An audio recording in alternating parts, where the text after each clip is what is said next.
the dominant political tendency in the student movement in Britain. And Chris wrote a brilliant book, I don't know where he got his book, on 1968, on the table over there, but it's a fascinating book, and his own role in it is far too modest. I mean, it's not just a brilliant book because he's a great writer, but he played a pivotal role in terms of the intervention.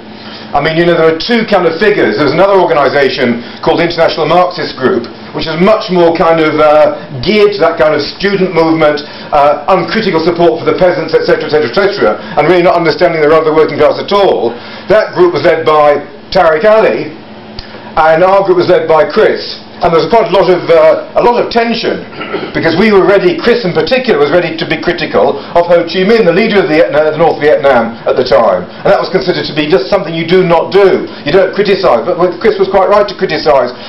Despite the fact it was a fantastically important movement of resisting the Americans, the politics of those societies were Stalinist, and we had to say, we want the Americans out, but let's not kid ourselves that what comes next is not going to be socialist. A really important argument, and astonishing looking back that Chris helped to win that argument. Now, let's move on.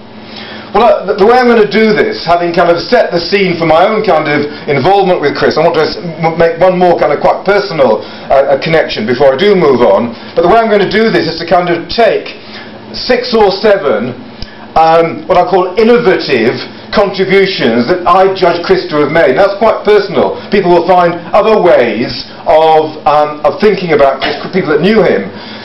Clearly, his contribution in terms of a writer and educator is second to none, and in a sense that's mainly what I'm going to be homing in on. But one of the things that happened just before I get there, one of the things that happened, that in 1969 the student movement collapsed. Tony Cliff described it as a rocket going off like a firework and collapsing like a stick. It came down as fast as it went up, and the skill for the IS group was to hold all of us who were really overexcited, thought the revolution was coming, clearly it wasn't, then what were we going to do? And the argument was, go to the factories, throw away your books, get down the factory gate. And that, in a way, frankly, was a bit of a downer.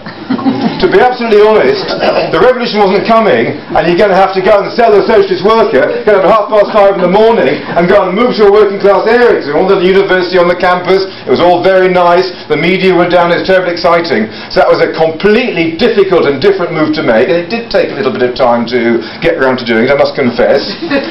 But Chris and I were then very friendly, and he was constantly badgering me to go and do it. When I finally did do it, I guess everyone in this room has done that.